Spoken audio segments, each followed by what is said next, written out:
Well, welcome back to another episode of Wisdom Rising. Today we have on a special guest. My beloved is with me, Jim Macdonald, who we are coming together to talk about Tantra because it's one of our favorite things to practice together and share with the world through workshops and hopefully a masterclass soon. And so I'm really excited to have you on the show. Thanks for being here. I'm really excited to be here too. It's not my first time on your podcast, though, No, it's not. Like if you all, but the first time as a couple that I've been on your podcast. yes. Yeah. You were on about a year and a half ago, and we talked about facilitation, particularly for chakra dance, which is something you're licensed in facilitating. And I really do enjoy whenever you put those on. Like that was great. Good times. For Good sure. times, Good but times. we're not doing that tonight. We're not doing that tonight. What are we We're not doing any chakra dance tonight, but we might have chakras.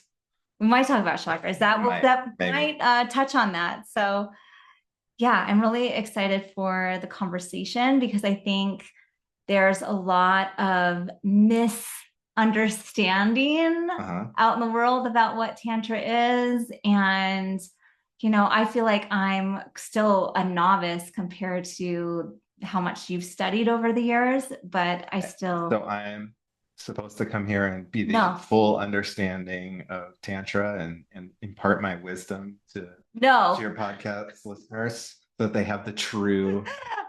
No, I'm not that intention. I literally looked at, I kind of went through podcasts today on what other people have podcasts on this topic. And I was like, wow, it's like either gurus telling them they have all of this wisdom or information, or there's just like not a lot of, I don't know, diversity or something I really resonated. It felt like there was these experts that were just trying to convince people of something. So I was like, I wanted to come on and do something different, like have it be more conversational, more real life, more, like learn, like what is this actually all about and how can it be practiced, but make it something that is a little bit more fun than a dry conversation and a lesson of what Tantra is. Okay, so I'll talk about Tantra and I won't be a guru. Thank you. I would appreciate that. Right. So you probably want me to talk about it, what it starts with, but I'd be really curious when I say the word Tantra, what is evoked for you? Or maybe what was evoked for you before you ever started studying it? I think this might sound silly, but I think I first got introduced to Tantra. It was always something that was kind of in the background of something I knew I wanted to study or be interested in. And I thought it had to be a couple thing. And I think that was my first understanding was like, I would see pictures on Tantra retreats and it's these two people gazing into each other's eyes and doing Ladi Han and all of these intimacy practices, but it was very much the Facebook advertisement version of what Tantra was. And I was just like, whatever they're doing, I want that in my relationship. Right. And I ended up really being first introduced to Tantra at an all women's retreat, which kind of blew that image out of the water that it had to be a couple thing. Yeah. It was just peeling back misconceptions ever since. And also recognizing that there's not one true answer that everyone's going to agree upon. Like, I think that's something I also have discovered, that it's like, you can look at what Tantra is from all this different angles. And like, it's like looking through a prism, and which angle are we looking at it? And are two people looking at it the same way, but someone else could perceive it a completely different way. And I think that's what makes it so dynamic. And I don't think there's necessarily the right way or wrong way. It's just multifaceted spiritual practice. So there's a lot possibly to Tantra, but when you first, it was about couples. Was it about sex? Not necessarily. I think it was more about intimacy. I think that's intimacy between couples. I think that's what I originally gravitated towards. And I think I had come from relationships that didn't have availability for vulnerability, or to be fully who you are, or to be vulnerable, whether that's in communication or in sexual practices, right? And so I think there was a yearning for whatever that is, I want to explore that, but I was never in a relationship that had a partner that would be willing to go there. Mm. Till now. Till now. And now it's been amazing. So yeah, I feel like our first real encounters really were tantric in their nature. Mm. Right. And so I was like, oh, When we were doing that podcast about chakra dance, so it's no. I meant as a couple. Okay. As a couple, like I feel like we've always had that footing or foundation of being real. I think that was one of the things that I was like, you could drop me into a vulnerable state within a matter of a few moments. And I was like, he can have real conversations. He can actually not only hold space, but like also be vulnerable with me. And that was even before we were dating, you know? Are you curious how I came? Yeah, I do, because it was I know it was a long while ago. It was, yeah. I was first started to be interested probably about 12 years ago. And I, like you, I had the conception that Tantra was for couples, but I wasn't interested in it until I was in a really dark place in my life, and I was trying to come out of it and trying to find love for myself. And I was starting to do practices that were encouraging that. And a very dear person suggested maybe I'd be interested in studying Tantra. And for once that resonated, and I don't know why it resonated, but for once it resonated. And I thought to myself, okay, I'm going to study Tantra, but I'm not going to do it as a couple. I'm going to do it as a gift to myself. I love that. And little did I know that the woman I started studying, who wrote a book called The Art of Sexual Ecstasy, a woman named Macdonald, that was the premise of her book, that Tantra starts with self-love, loving of yourself. And if you recognize that you are a complete person, then you're ready for reclaiming your nature, which is bliss. But I didn't know any of that. So I first went thinking I was being quite the rebel by going as a solo and deciding I am not here to hook up, meet anybody. I did have the sexual sense that I had a sexual overtone to it. And I am just going to be here as an act of love for myself. And then by accident, I ended up there for all the right reasons. I love that. I think that's where I'm like, look, the divine conspired with you, orchestrated things to put those breadcrumbs in front of you to lead you right where you needed to be. Right. Yeah. But I don't think we've really gotten much of a sense of what Tantra means. Right. Or means to me. Right. Because I think there's a lot of different meanings. When someone comes to me and says, one of you came to me and said, what is Tantra? I practice Tantra, I would have no idea what they were talking about, even though I study Tantra. Right. Right. I think that's part of, I don't know if it's necessarily a problem, but it's definitely like there isn't one set definition. And there's so much diversity and variety, and it can get kind of confusing. So why don't we do a little thing where I sort of go over what I think Tantra is, and you go over then what you studied, because I know we've studied slightly different things, and then how we're coming together to practice it. Yeah, I like it. Let's do that. All right.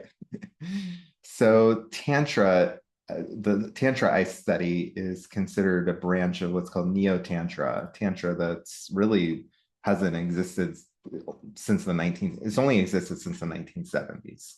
Right. And like I said, it comes from the teachings of a woman named Macdonald, who wrote The Art of Sexual Ecstasy in 1989.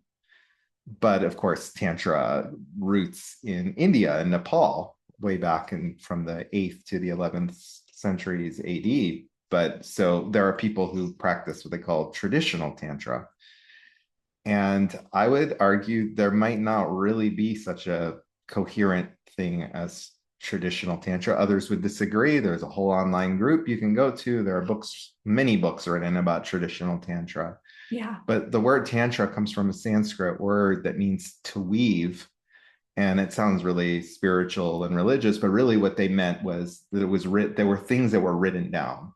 Mhm. And then in the 19th century, English scholars in India, British scholars, found these texts and they called them tantras because they were written down. And they seem to have some things in common. And among them, a very tiny fraction of those texts talked about sexuality, and others talked about other things that were more rebellious, eating meat or trying different practices to get enlightenment, because people were not in the Brahmin class. The Brahmin class was the highest class, and those were the people who were the only ones thought to be able to reach enlightenment.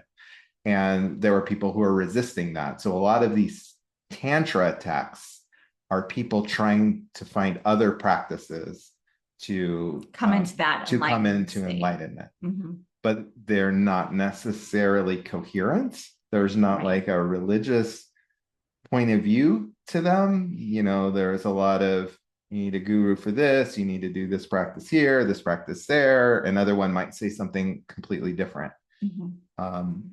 So, and then there wasn't really a practice that just kept going, right? There wasn't some people calling themselves, we practice Tantra since the 800s, because the word didn't really exist to describe it until the 19th century. So people practicing Tantra are really the traditional Tantra, are those who are practicing what they take from the traditions that come out of reading those old texts. Yeah. And typically finding like their own guru in some lineage. Right. Okay. Correct. And in the past, it tended to be still male-centered.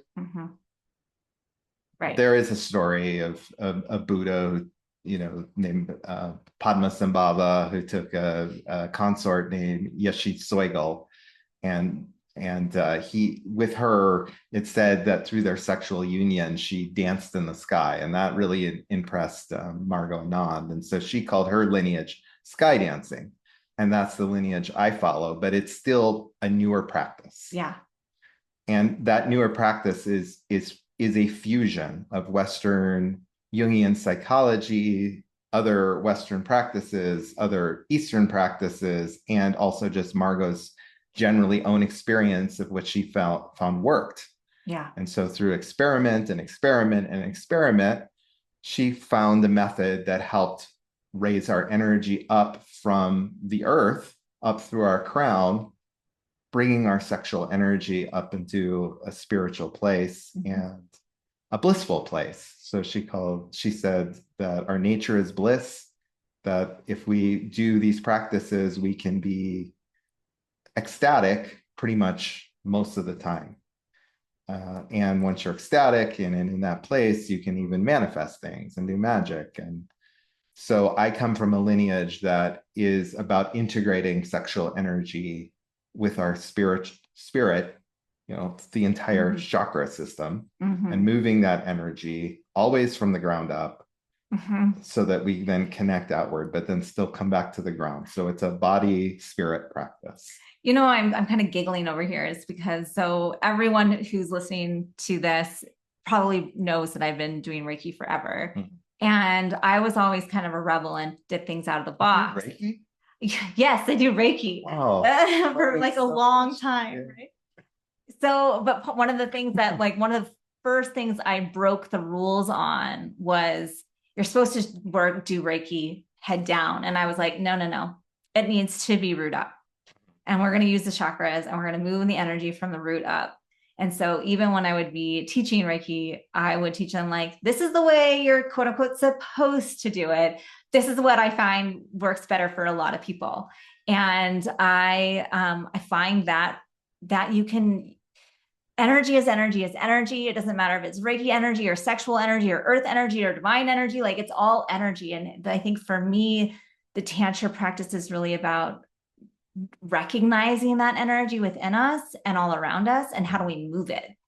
And I think for me, it's like I already knew how to move energy within me from my Reiki background, which made just this lens of this practice even more expressive or more easy to like, oh, I know how to do this.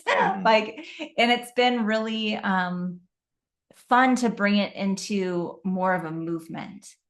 I think that there's been some of the practices that I've been introduced through with Tantra that I've been like, oh, I've done this practice for years. Absolutely. But now I'm doing it with movement. Now I'm doing it with sound. Now I'm doing it with breath. That was different than just my traditional, very, I don't know, it feels very masculine to like hold your body still, and we're going to like bring energy from above in. It's just, and then we're like flip it on its head. It feels much more feminine and flowing and moving and sounding. And that can be a little bit more, and I don't know, intuitive and wild. And I think that's what I love about around Tantra, but that doesn't necessarily explain. So I want to ask you a question, Yeah. and I know we want to get to what Tantra is for you and Right. and what your definition is, but what I heard you say was traditionally Reiki is very masculine energy. If anything, it's bringing the spirit down into your body, right? It's like the spirit is the pureness that your body needs to contain it. And as I understand it, you do shamanic Reiki, which is more wild and feminine.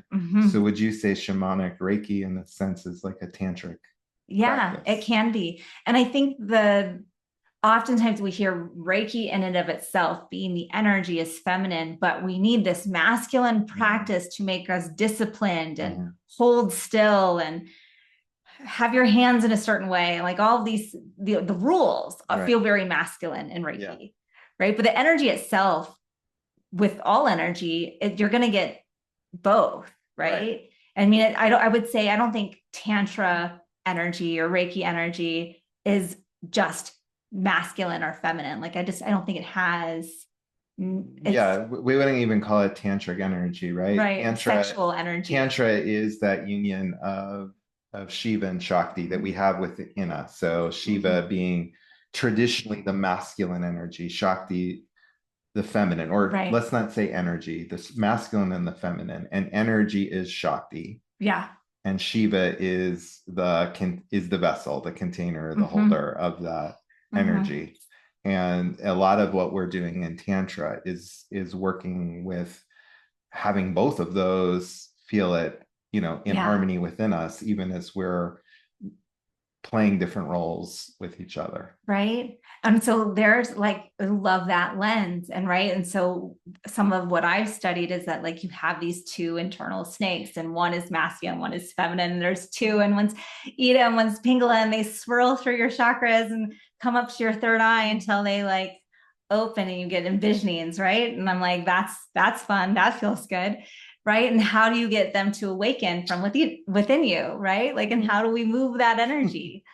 So I think that's where it's like, I don't know if there's necessarily I don't think there needs to be a right or wrong as long as people are feeling it. Right. I think it feels more important to understand that we can have this ecstatic lifestyle or this tuning into our full selves and know that we have the capacity to be liberated in this way. That's what it feels like, is that your energy, your connection, it's your responsibility to be able to flow and move and cultivate that energy flow within you. And that's what feels really good. It does. So what is Tantra to you? And maybe a little of your journey. Okay. Tantra to me feels like an embodied practice. And I think I've come to this and very much of kind of what I explained earlier. Well, it's not that, and it's not that, and it's not that. And that's how I kind of came to what it is for me, because I've been in the very more of a Buddhist background with Reiki and going on these Japan pilgrimages and learning how to meditate their way and how to do Zen meditation, how to do these practices to transcend. And it feels like you're leaving the body to experience enlightenment, experience Satori. And I just got to a point in my own practice of going, well, so what? We chose to come here. Like, my belief is that we chose to come here in this body to have these experiences. Why am I trying to escape it? So I've come to Tantra in the understanding that this is going to allow me to fully experience the fullness of life and to live ecstatically in that, and really be able to utilize our physical body containers to feel the fullness of life and feel everything in a more heightened way. And that's not, like, I could see that my Buddhist counterparts going, well, that's going to increase suffering. And I'm like, it increases joy, it increases pleasure, it increases love, right? It increases this availability to really feel it all. And to me, that's really the essence of what Tantra is for me, is like, if I can know how to tap into this energy flow, one, it is very enlightening to where things are stuck in your body. Like, I know that, and when I first started practicing, I could feel where the energy could move up to, and then get like, you could reach something and go, oh, there's something there. And we were using the framework of the chakras, which I was very familiar with, and going, oh, there's grief in my heart. And so now I can move that energy, and I'm going to have this huge emotional experience to release that stagnant energy that was there, that hadn't had a chance to move and be processed, right? Like, it's not that I'm denying, not like I'm not shoving away and not looking at my grief. It's just, you might not even be aware that your body is still holding on to it. So you're allowing your body to recognize where things are flowing with ease and where things are getting stuck. Has that happened to you recently? I feel like I blow through things really easily at this point. But yeah, I mean, I think that's so true. Like, when there's big, heavy emotions and you are available for them, you get to fully express what how they feel and what they need to move through in a really, it feels like a really potent way. But it's like emotions get all swirled together. Like, you can move from ecstatic bliss and grief and pain and whatever is showing up for you, and it's all available to just move. And I love that. So Tantra for you is an embodied practice that moves energy, gets through blocks, allows you to be integrated and connected. Yeah. And is there anything, like, I know you study a different tradition in. Sure. Do you want to talk about that? Yeah, I totally can. I think that's where, you know, you have to, like, from my tradition, it's like, you have to enjoy mythology. You have to be willing to create stories around the myths and really understand mythology, because it oftentimes comes back to Egyptian stories of Isis and Osiris and their story, or Jesus and Mary Magdalene, or like these prototypes of the sacred union or the beloved, or, you know, these relationships, recognizing that within each of us, we have both these energies of feminine and masculine. And how are we cultivating that within? And then how do we match that with a partner who's also doing the work? And how in that union, you can have bliss together, have more of an experience of oneness, not only with each other, but with a divine essence.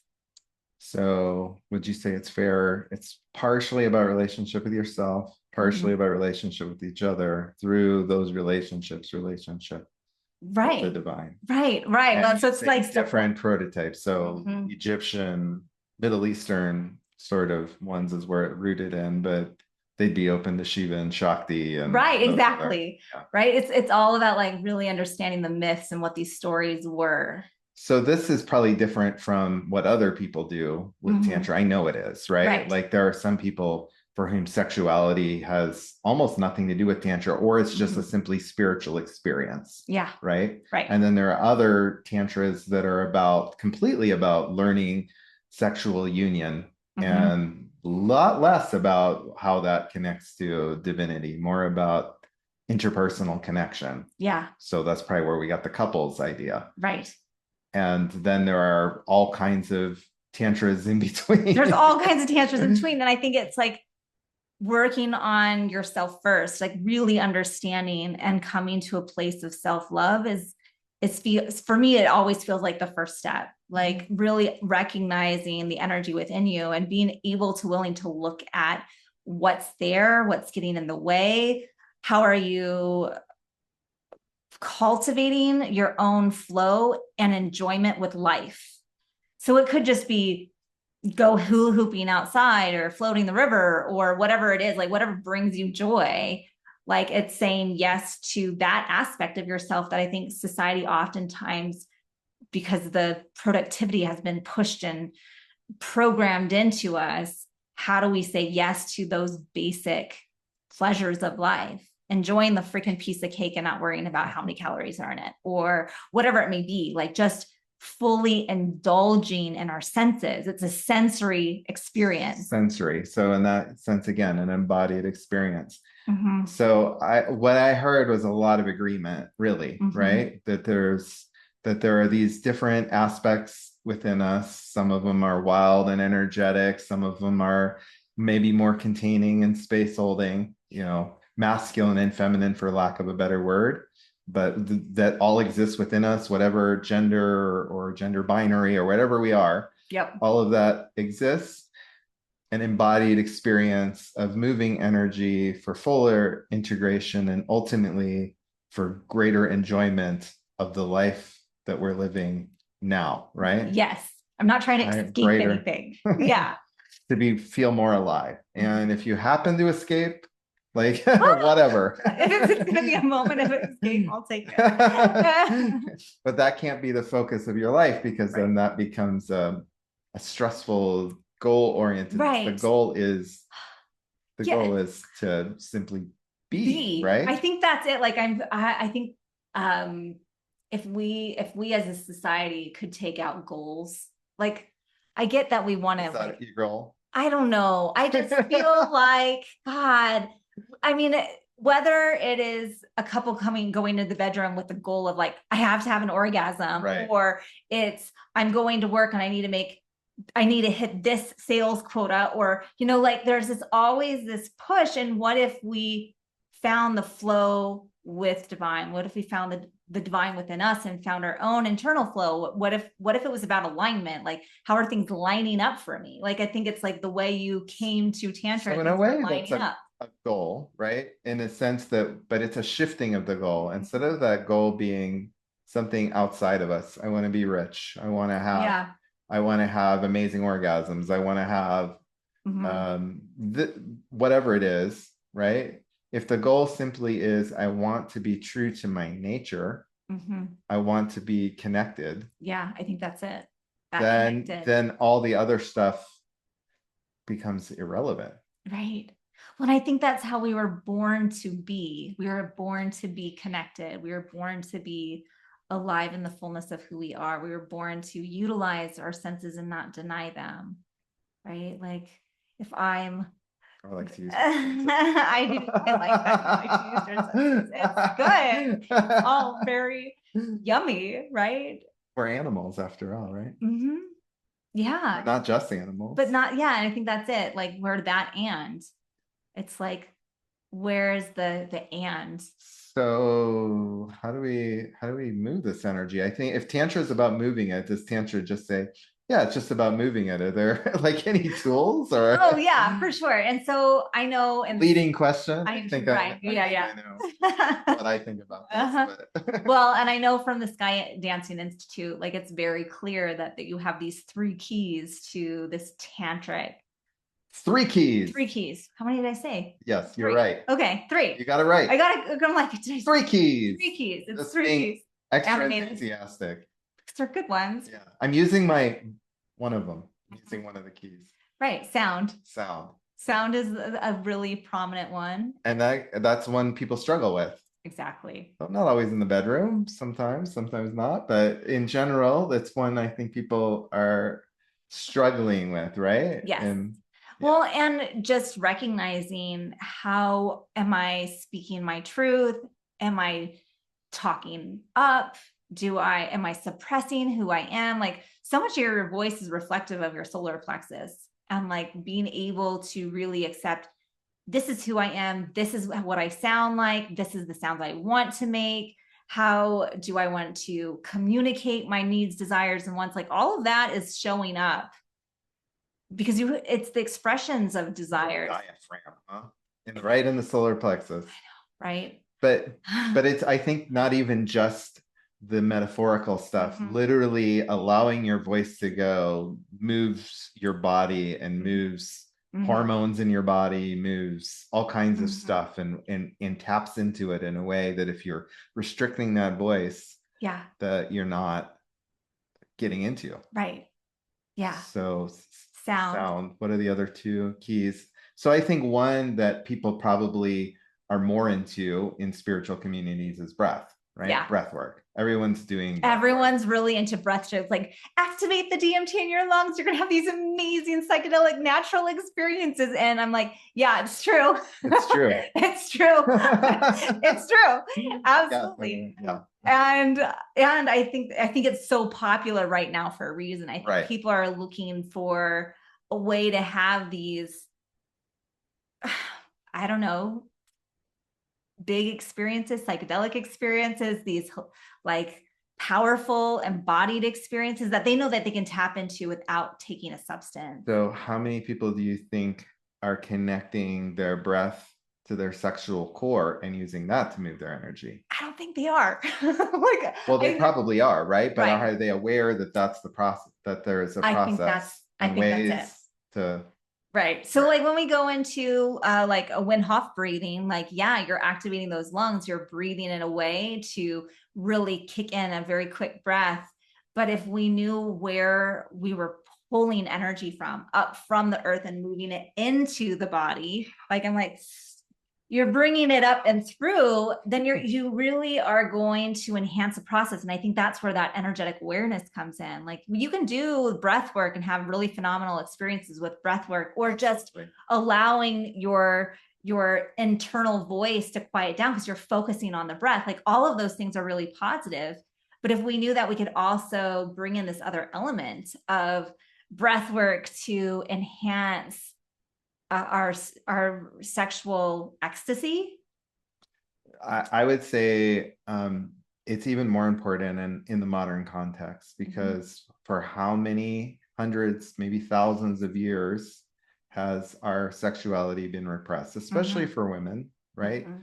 But even for men, because I don't think men are having anything near the kind of sexual ecstasy that they could be having, because the way men have sort of enforced a way of having sex has not been healthy or good. Certainly not for women who are being abused, and we barely understand female anatomy, and it's the 21st century, sexual anatomy. But men also, because of repression around fears of homosexuality, fears of letting feminine energy into their being. They've got to be a man and do it this way and dominate. So because that's been so repressed, right? It's been procreative or nothing, or it has been just for the man's pleasure, and I would argue only for a very limited kind of pleasure. That's the part of us that's been treated as sort of either naughty or so different that we ignore it, right? So it almost needs, to me, in the modern context, extra attention to bring that in. So if all the chakras are equal, but they're not all equally out of balance, some are more out of balance than others. So whether you consider that in your sacral, as most people do, or in the root, as in the SkyDancing tradition, it really doesn't matter. Wherever that is for you, that's probably out of balance. And I would say that's for most people. Like, I think that's why in my school at Moonrise and Shamanic Institute, we so put an emphasis on the lower three chakras. And this one, so when I came to Tantra, I was like, oh, this just fits right into my beliefs and values already. So breath work, moving that, combining with sound, even better.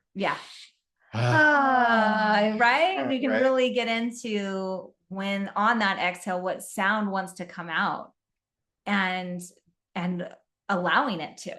Like, I think so much of it is the surrendering into allowing the body to sound and breathe and then move the way it desires to. Would you say, going back to sound, that there's a resistance a bit to sound? And we can talk about it more, but it resists to sound not just because we're making it, but because we live in such a loud society that people are seeking a lot of quiet. Like they want that still meditation, that peaceful place. Like one of the biggest things I've heard in workshops, complaints, is they can't deal with how much noise is happening. Like the noise is interrupting their internal process that someone else is making. Oh, that's interesting. That may be for a different podcast, but I'm like, ooh, that's interesting. And I mean, I've been, at the retreat that I was at with all women, we were not doing any stimulative touch. We were in our own breathwork practice. We were all encouraged to move and make sound on our own mats. And we were all having, orgasms and sounds and all these things. And I don't think any of us were complaining. So what if a man were in that room having very orgasmic sounds in a room of women? See, and I don't know if maybe is that the dynamic? I'm not sure. I'm just wondering because I know as a man, I'm often feeling like, and for good reason, that there's a level of suspicion on me as a man, as a spiritual practitioner, right? Because of the obvious abuses that a lot of men have had on women, and also just men in the lives of many women. So you come in, and I come in extra aware, that there might be something, scary and dangerous about me as a man, especially if I'm making loud noises. Right. See, and I haven't been in that situation yet. And I think there's good point. I think we've had a lot of conversations where it's like, well, I don't know if I'd be comfortable doing this practice if there were men around, right? Like, I think there's a lot of coming to finding that place of what's my yeses and what's my nos, and what am I comfortable with and what I'm not, and where are those growth edges that I'm willing to explore, and where am I just downright like that's a boundary. And I think that's one of the reasons why I have so appreciated the SkyDancing Institute's ethics, right? Because it really does honor those things and in a really great way. Like that's what I keep coming back to. I'm like, all the stories I hear from your retreats, your trainings, all the things that you've participated in is like, that's a really foundational honored. Right. And I think that's really needed so that if women are in this co-gendered or multi-gendered space, your voice is heard and respected, and you can find where you're still comfortable. Yeah, I would agree. I obviously I'm biased as a SkyDancing participant, but one of the things that draws me into it are the ethical standards of the group. And SkyDancing Tantra USA, just look it up on Google. SkyDancingTantra.org or .com, I don't remember. But among those things is one, a clear idea of consent, clear idea of boundaries, respective boundaries, and and just general, ethics around instructors not having relationships with students, and, things like that, which are very dangerous in the I knew that I was like, okay, if I want to date you, if I want to be with you, I need to start right now because you've got all these tantra workshops. You're taking a workshop with I know. Me, not for 6 months. I recognize that. Well, I'm glad you made yourself available in time. But we've gone through two of the keys. There's one other key. Movement. And I think I think this goes to also what's really popular right now is that somatic therapy. It's really recognizing that the body keeps the score, the body holds the trauma. The body is also this really amazing, beautiful thing that can move energy. So when you combined freedom of movement, feeling liberated and moving your body however it wants to without judgment, and really a form of self-love to say, yeah, I can move this way. And for whether you're dancing alone or you're with a partner, it doesn't really matter. It's like this, having this acceptance that movement is going to be supportive to that energy flow. Yeah, I think movement's absolutely vital. Like if we want growth in our lives, then we have to be able to break patterns. If we're just thinking about it, yeah, we can think of, oh, I should do this, I should do that. But if we aren't actually making our body do those things, our body are a collection of habits. We have to break those habits. So making sounds you're not normally making, breathing in ways you're not normally breathing, and moving in ways you're not normally moving, aka dance. Yeah. But we can also be moving through the breath work. We can, just as we're sounding, we can allow a certain movement. Right.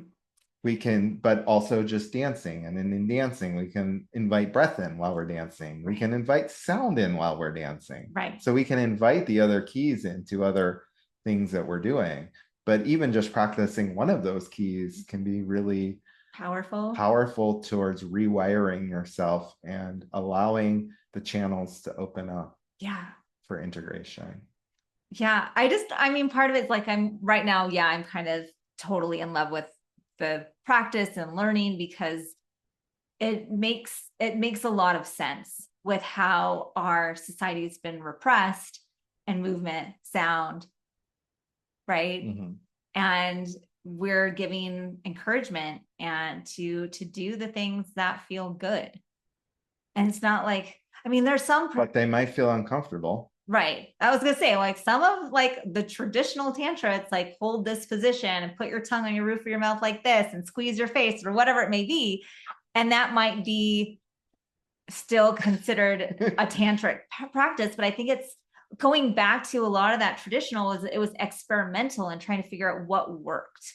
Like, I think that when I think about traditional, I want to always remember these were a group of people that were trying to find different avenues of embodiment, of ecstasy, of connecting with the divine. There's all kinds of practices that can work. And if it works for you, do it. Right. What I like about my tradition is I feel like it's still a lot of work, but it's simplified, but it is meant to be somewhat uncomfortable. Right. How do we find, so if it's aliveness we're wanting, I think I feel most alive when I'm also calm in that aliveness. How do I get to that calm space?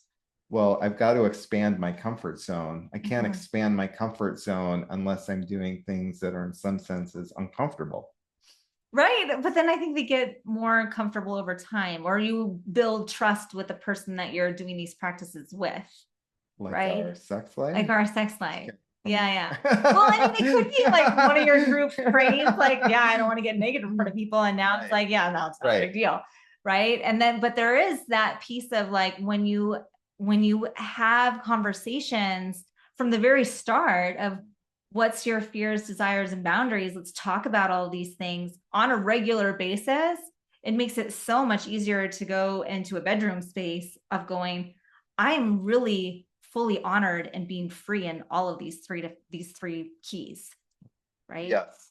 And when you throw in some of the other practices we have around sacred communication, how to listen to each other, how to state our desires, our fears, and our boundaries. Again, giving up goal orientation, just being in the moment with the person, then bringing in breath, movement, and sound. And it's so sweet. It's so yummy. Right. And the funny thing is then all the weird performance stuff tends to actually go pretty well also. Right. But if it doesn't, it's not that important, but it usually does. Yeah. Well, in a way that it doesn't when you're all stressed out all the time.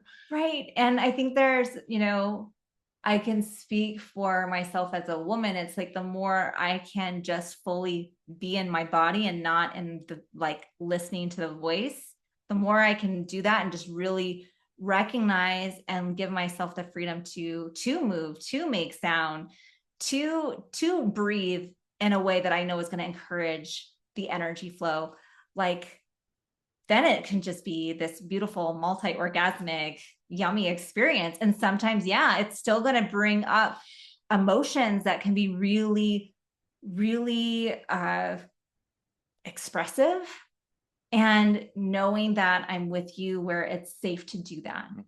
Right. And so I feel like I can truly be all of me and all the expressions of me because we have that foundation. Yeah. And I do credit a lot of my training and self-work for preparing me for a relationship with you, which has been delicious. I